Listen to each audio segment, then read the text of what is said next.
So what I'm going to do today is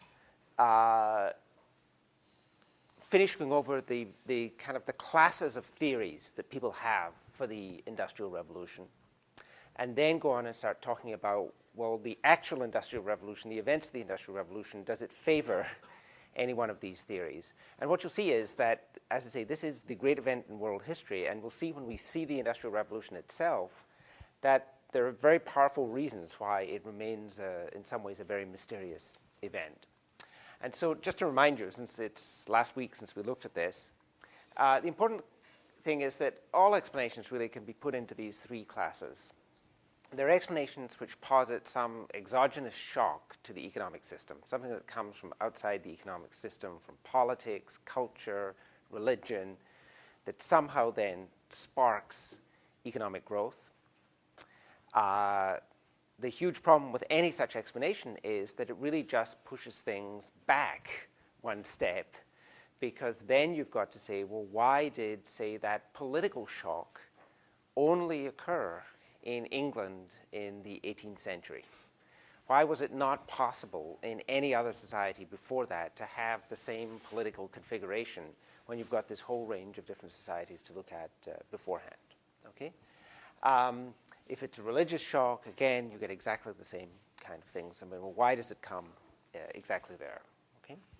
A second class of shocks are going to be these ones about multiple equilibria, which is to say, it's going to fall somehow inside the economic system. It's something to do with the economic incentives that people face.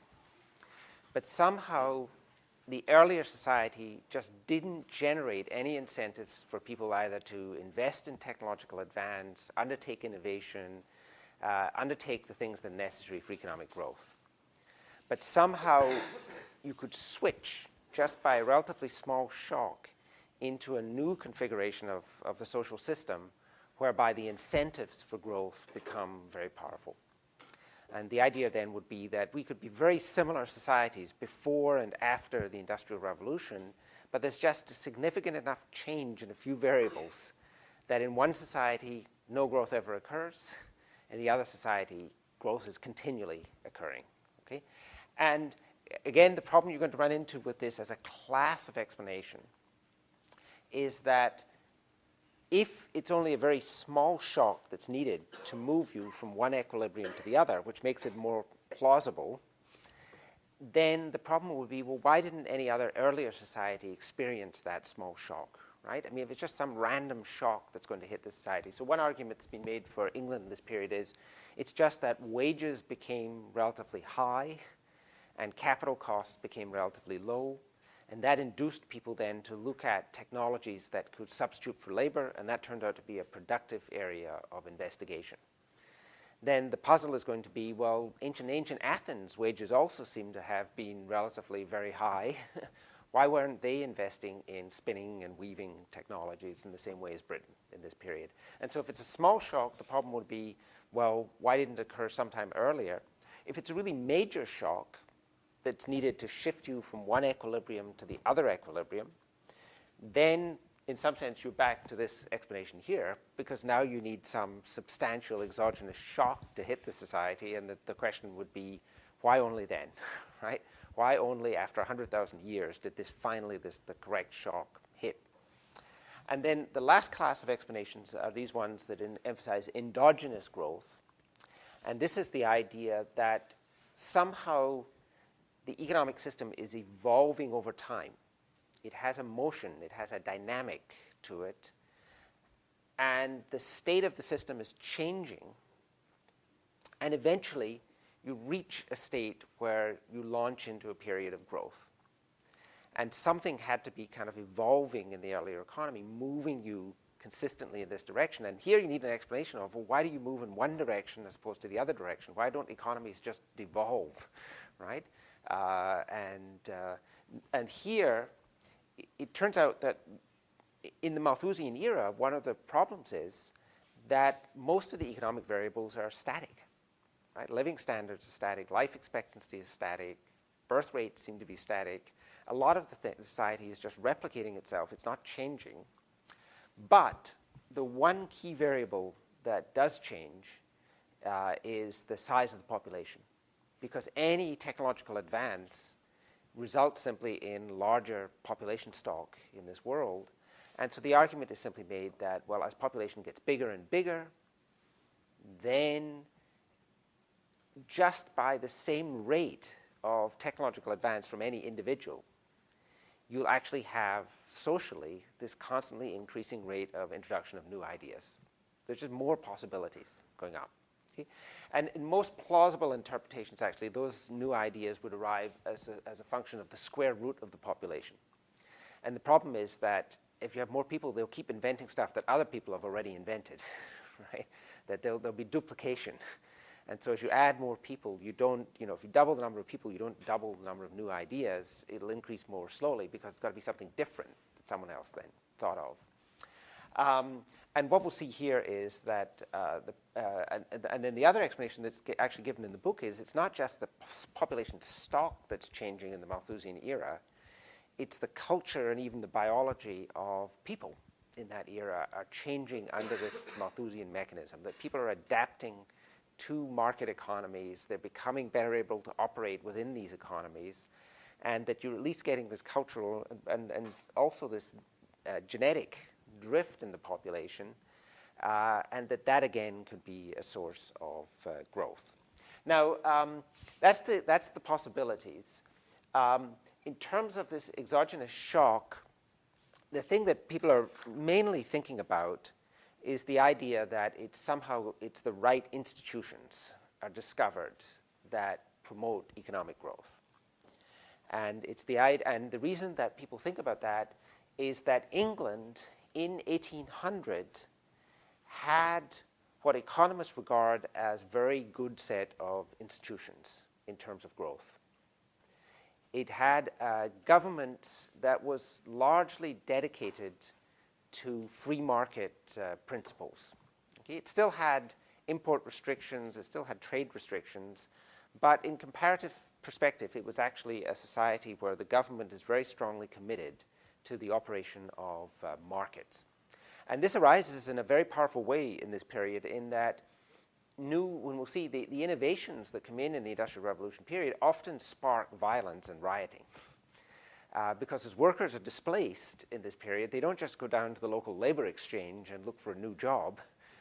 They take up cudgels and they attack the new machines and the new factories that lead to this. And in fact, there's a famous character from the Industrial Revolution period. There's a term, Luddite, which is, I hope most of you know, is the term for people who oppose new ideas or new technology. Well, this is actually not a biblical term. It's allegedly named after a specific person, Ned Ludd, who was a stocking frame weaver from the center of England around about 1800, who led riots against these new stocking frame designs and machines.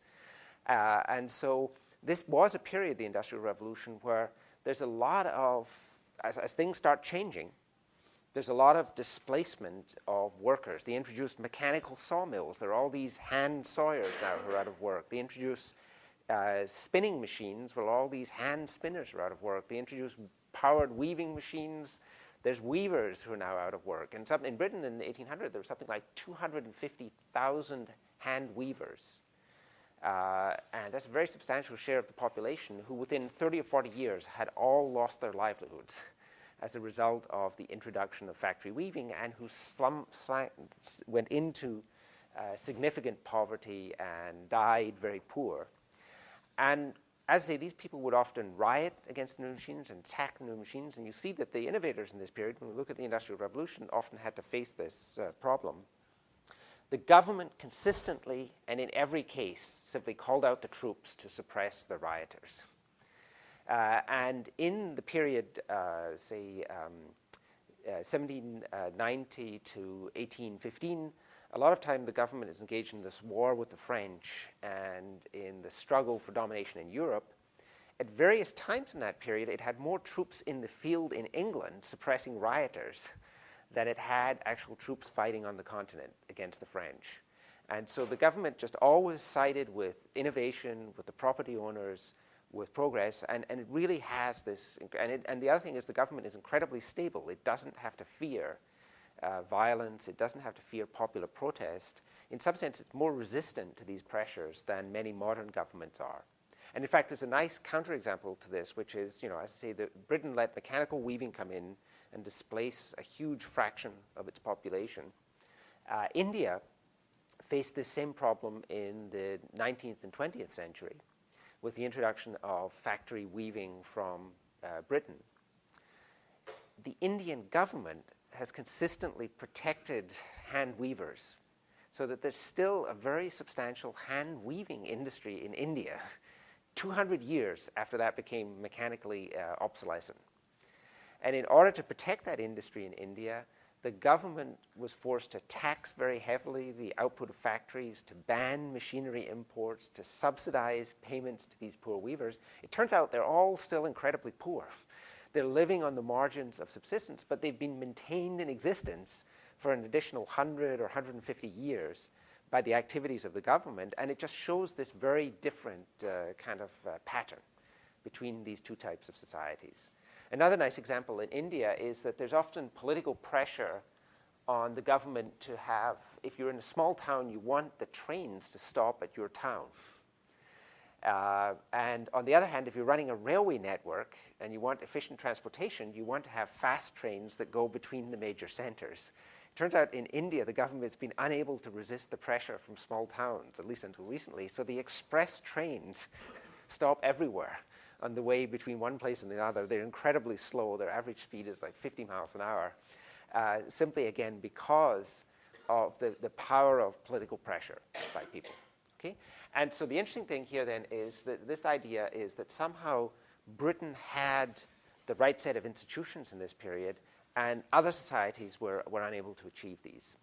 That raises a question, though, which is very powerful with regard to institutions, which is institutions are just rules, right?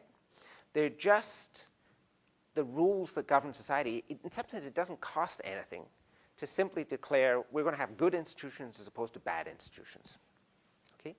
And in terms of, as a way of changing societies, they're incredibly cheap, right? That's why economists love them, because you can go to other countries and say, if you just change these rules, you will have wealth instead of poverty, right?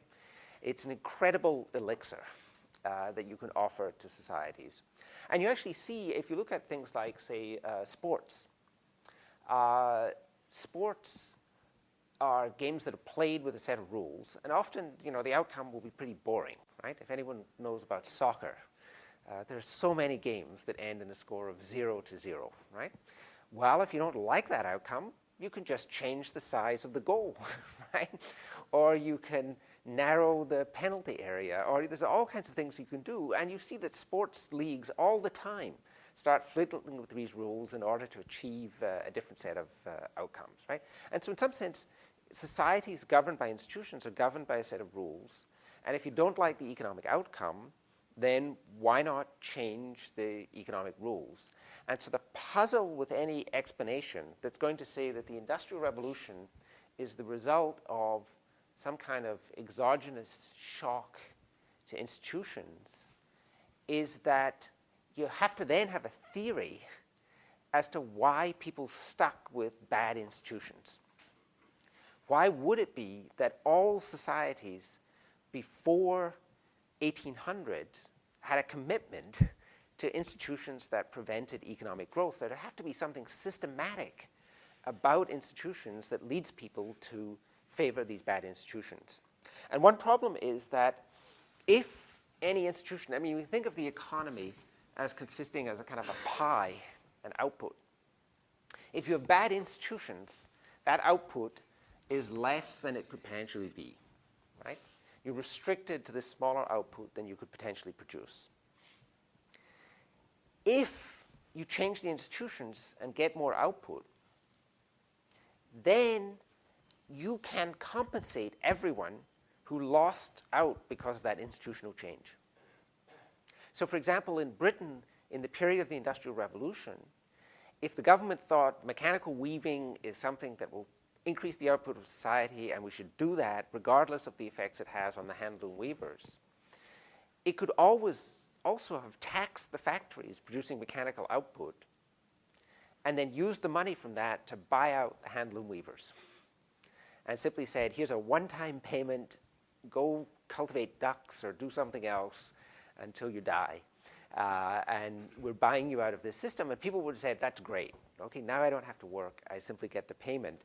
And so the other puzzle, as I say, with institutional shocks is that there should be very powerful forces in any society pushing institutions towards the ones that maximize the output of the society, simply because the gainers, in principle, should be able to reward the losers from this interaction. And so in order to have this as the explanation of the failure of growth, you also need to have an explanation of the persistence of poor institutions. Okay? And let me show you an example of exactly even institutions that are quite dramatically bad, we would think, would just be ended by free market systems. And so in the pre-industrial world, slavery was a common institution. Okay? It's found in the American South. It's found in Brazil in the 19th century. It's found a variety of slavery. Serfdom is found in Eastern Europe and in Russia. Persists until the 1860s as well. Brazil, it persists till the 1880s. It's found in the ancient world. It's found a little bit in societies like India or China. It's found in Africa. And so the claims are that the normal expectation is that slavery is a very poor economic institution. And the idea is, well, the slave has no incentives, right? They have no incentive to work hard. They will work very poorly. The word robot, which we use now for a mechanical worker, actually derives from the Czech word for coerced labor of serfs, right? Because robot labor was the kind of labor that you had to do for the Lord, and so you were required to work for 3 days a week for the Lord, and so that was the kind of labor where no one has any interest in performing it. Okay? But the argument would be, if slavery really was an inefficient institution globally, slavery should just have died out on its own. And we actually see in various societies that slavery just disappears without any emancipation movement. So in ancient Rome, around about the time of Christ, a large fraction of the population of Italy are slaves who've been captured in various wars. Within 200 or 300 years, there seem to be almost no slaves left in Italy. And so the interesting thing is that, as I say, the Romans had no emancipation movement. They didn't feel bad about slavery. The only time they felt bad about slavery would be if they were enslaved and it was someone else who was the master. I mean, they had no problem with this idea ethically of slavery, but yet slavery disappeared. And similarly, in England, if you go back till 1200, a large fraction of the population are actually serfs on the manors of lords. They're bound servants who have to buy permission to leave the manor, have to buy permission to marry their daughters, have to buy permission for anything. Without, again, any emancipation movement in England, by 1500, there are almost no serfs left. They've simply disappeared in English society. And so the interesting thing would be, if slavery is inefficient, why would it actually persist as a system in many societies? And here's the specific argument about how slavery would simply disappear. Suppose in a slave society, the output that you get, the marginal output you get from a slave is YS. And suppose that it costs an amount, WS, just to maintain their physical health. Then the profits from maintaining the slave system will be YS minus WS. And so the system could actually be profitable for the owners of the slaves. But if slavery is inefficient, then it must be the case that the wage of a free worker is greater than the output of a serf or a slave. That's what it would mean for the system to be inefficient, is that free workers are just much more effective, they work much better than slaves or serfs do, and consequently, the wage of a free worker has to be greater than the output, the marginal output, right? So this is the marginal product of the serf. Okay?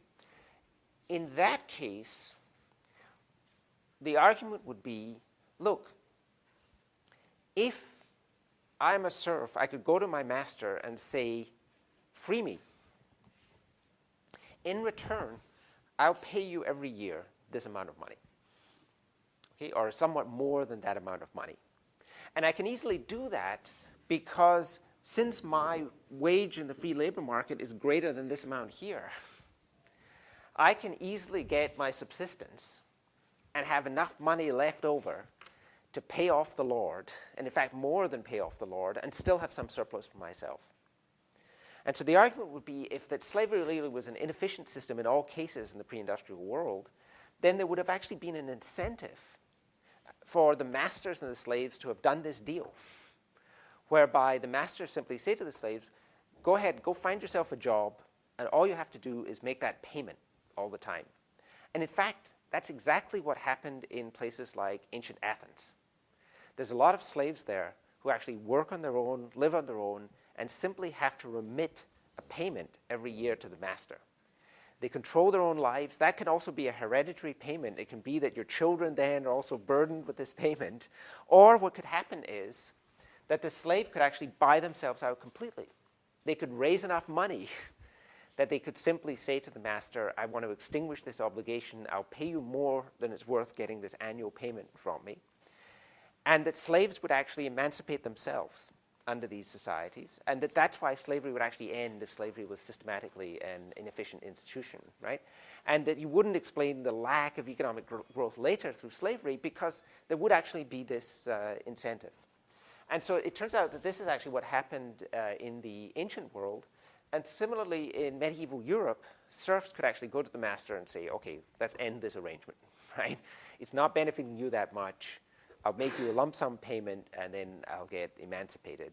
Or actually, in England, what happened was the payments became so unimportant to the lords that they simply let them lapse, right?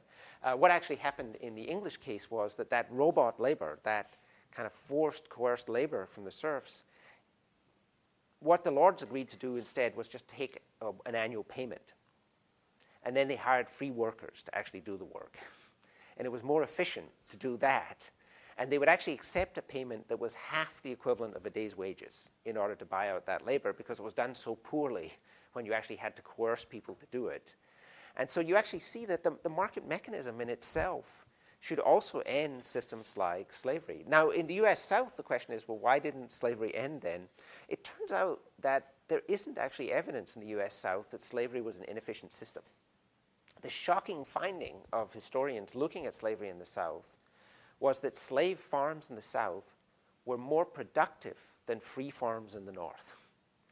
That they had devised in the South a way of operating slavery that was quite cruel, but was actually quite efficient in terms of the output of that society. And in fact, one of the interesting things in the US South is that the output of the economy declined in the areas that were heavily slave after the end of slavery, right? Because the masters were able to extract so much labor from the slaves under that system, even though they continued with cotton cultivation and essentially the same population was occupying the same land, output actually declined quite significantly in places like Mississippi after the end of slavery because of the efficiency of the owners under the slave system in terms of just extraction of surplus. So the question then would be, why would inefficient institutions then persist? Right? Why wouldn't there always be this erosion of inefficient institutions? Because any inefficient institution presents the possibility of a deal, right? Similarly, suppose you had medieval guilds that were monopolizing trade in a city, and if that was to their advantage, but to the disadvantage of the citizens who had to buy cloth or other goods in the city could have done a deal with the guild and simply said, we want to open up the market here, but we'll make you a payment to buy out your rights, right? And if it's a good enough deal for the citizenry, we should be able to make you a payment that would make you feel quite happy about ending this monopoly in this case, okay? And so anytime you have an inefficient institution, you actually have this possibility of different parties getting together and deriving a profit, actually, from that transaction. Now, why would then, what's the possibility that inefficient institutions would actually persist. What would actually have to happen is the inability to enforce deals after they're made. How would that arise? So consider, for example, the US South or Eastern Europe in the 19th century, which both had serf or slave systems. And so you could think of, here's the move that the masters are going to make in these systems. They could keep the system, and then let's imagine they get a payoff of 1, and the serfs get a payoff of 0. Okay? And so they're getting a profit from keeping the system, and the serfs get nothing. They just get their subsistence under the systems. Or you could free your workers. And you could free your workers with the idea of, let's do a deal, whereby you compensate us for freeing you, and in return you get to work as a free worker, and you're going to earn enough income that will easily pay off that compensation. Or it could be, the government will impose a tax on everyone in order to pay off the owners of the slaves. And then the idea would be that everyone on net will gain, right? But the simplest idea is that the workers themselves have to buy their own freedom, okay? And they should be able to do that if slavery is an inefficient system. But the problem is that the ex-slaves in this case now maybe have the possibility of making choices of their own. And so there would be two possibilities. One is that they keep the deal, and then the masters get 2 and the slaves get 1, right? So everyone's better off, right, under this arrangement. So the masters are more than compensated, and the ex-slaves are more than compensated, right? And so this is an emancipation where the slaves pay for their own emancipation, right? And they pay that by agreeing to pay special taxes or special payments to the lords in exchange for being freed. But there's another real possibility, which is that the slaves would renege, seize all of the benefits of the arrangement, and then leave the masters worse off. And so the argument would be the case where you would get the persistence of inefficient institutions would be one where you can't make a binding deal. That is, the gainers here can't enter into a binding arrangement with the losers that they'll compensate them. And the reason for that would be if most of the society is slave and now you free the slaves, now they're powerful enough to say, we didn't like that earlier deal. We're going to expropriate you. And so the deal will not go through. And so the conditions for the continuation of inefficient institutions, the classic condition would actually have to be that the group that's gaining can only hold on to its gains by maintaining the institution in that form. That if they allow the move to the efficient institution, they won't be able to arrange a binding compensation because other people will now get political power and will be able to undercut the deal. And actually, we see this problem in dramatic form exactly at this present moment.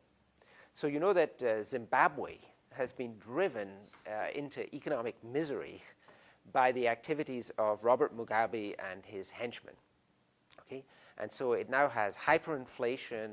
It used to be one of the richest countries in southern Africa. It's now heavily dependent on food aid. There's incredible poverty, huge rampant unemployment. The society is a mess, right? And the thing, though, that stops that, and the thing is that even the rulers of Zimbabwe are not making that much out of this mess, right? They're gaining something, but they're not that well off. The question is, why can't you just arrange to say to Mugabe and his henchmen, okay, here's the deal. You each get $1 million in return for giving up power, right? The problem is that because there's a legal system in Zimbabwe, if the opposition took control, it would be impossible to stop amnesty, to produce amnesty and stop prosecution. against these guys, or the opposition is unwilling to guarantee amnesty because of the incredible crimes that were committed by the previous regime. And so that's actually what's paralyzing the situation in the country. It would only take a very small amount of money if you could just buy out the thugs who are actually running the society, right? And it's the chief of the army and the police, and they're very concerned. They know exactly the problem. And they've been engaged in negotiations about what the buyout would be in order for them to give up power. But the idea would be that if you can't arrange these buyouts, so one of the things, for example, you'd need in this case is there needs to be another country that they can move to that will not extradite them back to the home country. But now with the actual spread of international jurisdiction in human rights cases, that is actually going to make it much harder to arrange these deals in order to get rid of corrupt regimes, right? So when Haiti, when baby Doc Duvalier was in power, another corrupt, incompetent ruler, he eventually was allowed to move to a chateau in France and protected from prosecution by the French under a deal that simply said you get to hold on to a bunch of your ill-gotten money and you have to leave and you have to live in the chateau, right? But now it's actually much harder to do this because of the spread of international jurisprudence where Belgian judges are now saying, well, we're going to try baby Doc for all of the obvious and evident crimes that he committed. But this actually, it would have to be some situation like this that would actually keep institutions inefficient in the pre-industrial world. It has to be that somehow the rulers in all these earlier societies kept very poor institutions because that was the condition of them remaining in power. If they were to liberalize the economic institutions, then a middle class would arise which would depose the existing thuggish ruling class, and they feared the rise of that other group. And so consequently, they preferred to suppress economic activity because what they weren't concerned about was the size of the social pie. What they were concerned about was their bit here, right? And even if you could have vastly increased this pie, because you couldn't actually make an arrangement whereby they would get their share, they were actually going to block progress, okay? And so, as I say, in order that institutions are really going to explain the lack of growth in the world before 1800, you actually have to have this complicated political economy, right? And one of the puzzles we'll see when we get to the Industrial Revolution in Britain is that that doesn't exist in the case of Britain. That essentially this ruling class had disappeared or been bought out hundreds of years before the Industrial Revolution. And actually I have some new evidence on that to do with people's surnames again that actually shows you can see the displacement of this medieval ruling class and the takeover of the middle classes in England already by the 15th century. But the Industrial Revolution doesn't come till 300 years later. And so the interesting puzzle, as you see when we look at Britain, is that this type of explanation, it might work in Russia in the 19th century. It would absolutely work in something like the US South.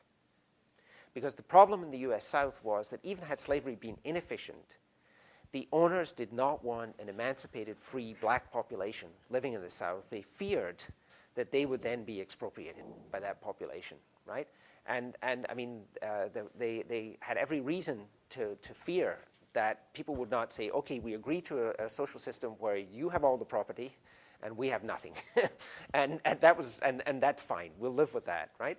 And so you do get societies where this problem arises. You get it in the modern world. But the interesting thing we'll see about Britain in the Industrial Revolution was it was absolutely not a society that faced that problem. It had surmounted those difficulties long before the Industrial Revolution, hundreds and hundreds of years before the Industrial Revolution. The multiple equilibria idea, the main, let me just erase this. The main idea that people have had here is this idea of the change in the human agent, right, and the investment in human capital. Okay? And as you say, you can see in Britain at the time of the Industrial Revolution that it's moved to much higher levels of education and knowledge than almost all other pre-industrial societies. And the way that argument has been framed is it's a decision to move to quality as opposed to quantity in terms of the number of children you have. And so the famous economist who's written about this is the Nobel Prize winner Gary Becker. And as I say, one of his famous ideas is that children vary on two dimensions, right? If you just measure the number of children people have and think of that as, you know, that's what their consumption of children is. I mean, again, in economics, everything is a good, right? So economists look on children as, you know, being the equivalent of, you know, a car, a consumer durable, or something like that. How much of the services of children do you want to consume, right? And you have to think about that. It's a commodity. It has a price, okay? And then people have to decide how much of this commodity they want to consume. And so what Becker emphasized is that we tend to look at children measured just in terms of quantity, but that there's a huge quality dimension, right? And that when you're looking at the total, and the puzzle as we move from the earlier world to the modern world is that people seem to be, when they get more income, they want more of most goods. But for some reason, they want many fewer of, much less of children as a good. And this is a puzzle because typically the goods that people want less of are things like potatoes, beans, stuff that is an inferior good, something that delivers not very, that there are better substitutes for. And so the question that the puzzle for the modern world is, why, as we got richer, did we not say, well, we want more and more children, right? I mean, children have their blessings, their benefits. Why is it that people actually seem to be switching away from children? And Becker's argument was, well, this is only a puzzle simply because you focus on this one dimension of children quantity. In terms of quality, in the modern world, we consume many more of child services than we did in the earlier world because we invest a huge amount more in children in the modern world. We give them a huge amount more of consumption. We invest a huge amount more in their education. And so then the other thing that Becker wanted to understand is, well, why would people switch from quantity towards quality? And that's going to be dependent on, the argument is, well, what's the return to quality in terms of how the children do on the labor market, how much they're going to earn later. And the idea is that in our society, you'll do much better in terms of the prospects of your children having 2 children who you invest a huge amount in than having 10 who you just toss onto the labor market without any education or training. And so that's the switch that people have made, and they've made it in response to 2 things. One is the signal from the marketplace in terms of the rewards for quality. But a second one is that as time costs go up, one of the effects of economic growth is, that we've expanded everything in terms of economic possibilities, but we haven't changed the number of hours there are in a day. So that time becomes the most precious commodity in high-income societies, right? And it reflects in various things. For example, I like to read. I could easily buy today, right, and not even really notice it, enough reading material for the entire rest of my life, right? The constraint on how much you can read has nothing to do with price anymore. It's to do with time. And systematically, as we move to richer societies, we're going to move our consumption towards goods that are less time-intensive. And one of the problems of children is that they are very time-intensive good, particularly if you invest in quantity, right? And so another thing you can try and do then is simply move to having fewer children, but investing a lot more in the quality of those children. And so there's been a lot of discussion then about this. This is a very important, very dramatic transformation between societies where people have, average woman has 5 children, to the modern world where the average woman has 2 or less children.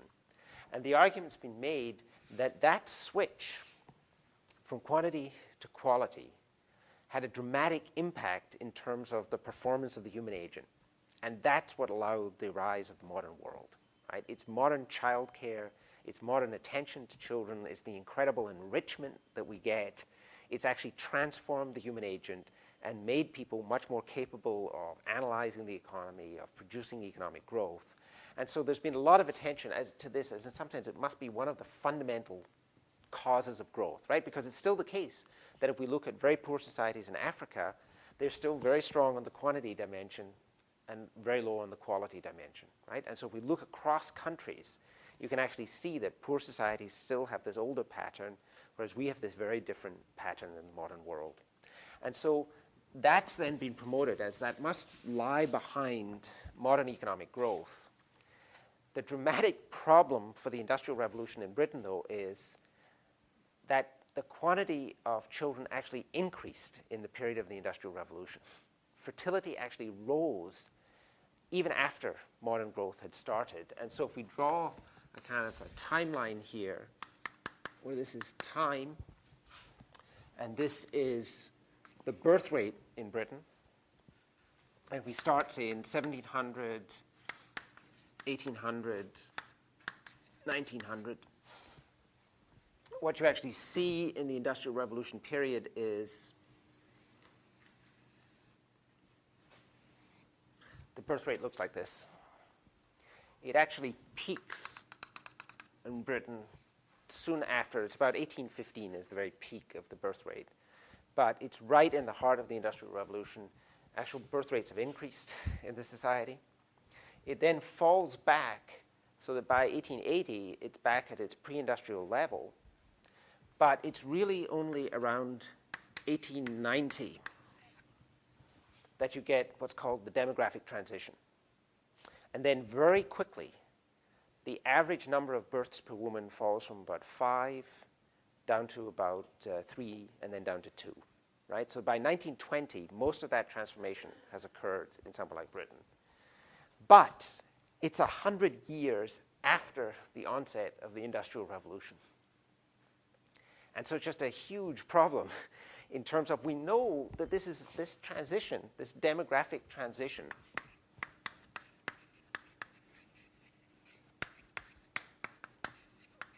is a key element of the modern world. I'll actually talk a little bit about the social effects of the Industrial Revolution.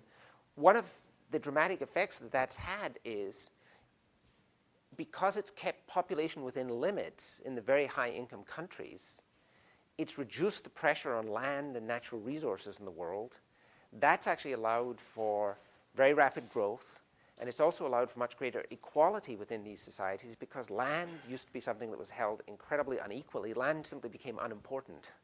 And so it increased the importance of wages and incomes in the modern world, and it actually made this a much more equal world than one where land actually would become a very scarce resource.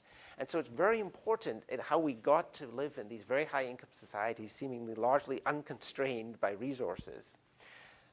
It somehow must have something to do with the Industrial Revolution. But as I say, if you ended history here, you would never have suspected that this event was going to happen, right? And it occurs all across Europe, roughly the same time here. There's one country that it actually occurs in much earlier, which is France, where it starts about 1770. Okay? No one knows what's different about the French that would lead them to experience this demographic. And it occurs much more slowly in France, but all the way through the 19th century, they're reducing and reducing their fertility. But as I say, for the rest of the world, it really doesn't start till here. And the puzzle, as I say, in terms of this multiple equilibria is that it's something that's completely unconnected to the onset of the Industrial Revolution. It was done under the old demographic regime. And so we think we have to somehow explain this as a result of the Industrial Revolution, but it's not going to in itself explain the Industrial Revolution. Right? And as I say, that's why the Industrial Revolution is such a difficult event to explain, because a lot of things that would seem to make sense and seem to be obvious about what's happening here simply don't work. Okay?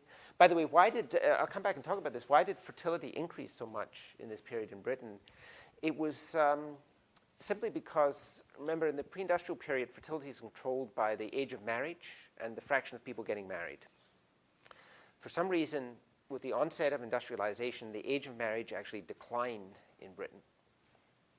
That was enough to add almost an extra birth per woman in the Industrial Revolution period. And at the same time, the fraction of women marrying also increased in British society. And again, you think, well, that's simply going to be the result of the Industrial Revolution. It's going to be these new towns, these new cities, presented all these new economic opportunities, and so people are rushing to get married. It turns out in the most remote rural villages in England, exactly at the time of the Industrial Revolution, people started marrying at a younger age. They all got the signal, right? Out in the countryside, in the cities, somehow all across the country, they got the signal about 1760, which is marry a couple of years younger, right? Or marry more often. And so that's another then huge puzzle about the Industrial Revolution, is that it's actually associated with this interesting demographic change, but in no obvious way, right? That these two events coincide. We'll see that there are other events that coincide in Britain as well. And the mystery of the Industrial Revolution is that some reason in 1760 in Britain, after 600 years of stasis, lots of different things began to change about British society, right? Including demography, transportation,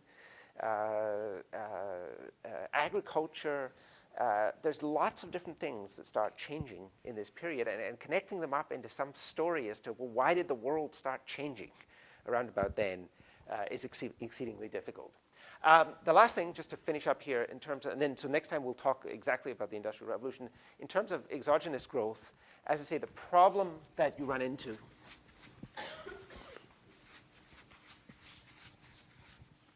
is that if we were to predict, based on the size of the population in the world, what the rate of growth of efficiency would be, and we were to plot the data from the pre-industrial world, we'd expect a relationship that looked kind of like this. As I say, rate of growth of efficiency would increase as a function of the square root of the population. And so you actually see in the pre-industrial world, as population is expanding at a world level, rates of growth of efficiency are actually moving up somewhat slowly, right? But what it would predict as we got towards 1800 would simply be this continual gradual increase in the rates of efficiency advance in the world economy. Instead, what you see is that the path heads off like this. And so it's just going to be very hard, I mean, to tell a story about population where you get these gradual gains as you have more population, but then somehow you hit a threshold and rates of productivity growth actually increase very greatly. Okay? And then actually what happens is it kind of stabilizes at this new higher level. Okay?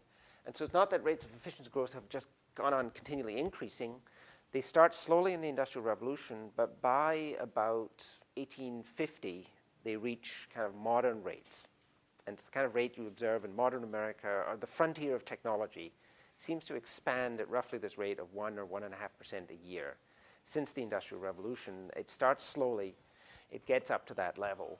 And as I say, again, a problem with any kind of endogenous growth explanation is what is going to be changing slowly in the pre-industrial world that can then trigger a relatively sudden change in the rate of technological advance. That really seems to suggest the multiple equilibria or exogenous shock. But you see, all of these explanations have problems. Okay, so on Friday, we'll actually go through the Industrial Revolution itself. I'll also do some more of that on Monday of next week. And then we'll talk about the social consequences of the Industrial Revolution as the last couple of lectures in the class. And also, I don't have some prepared questions for this section of the class, but I'll try and make up some tonight or something like that and post them on the web on this chapter so that you have some idea of the stuff that you need to know. Okay?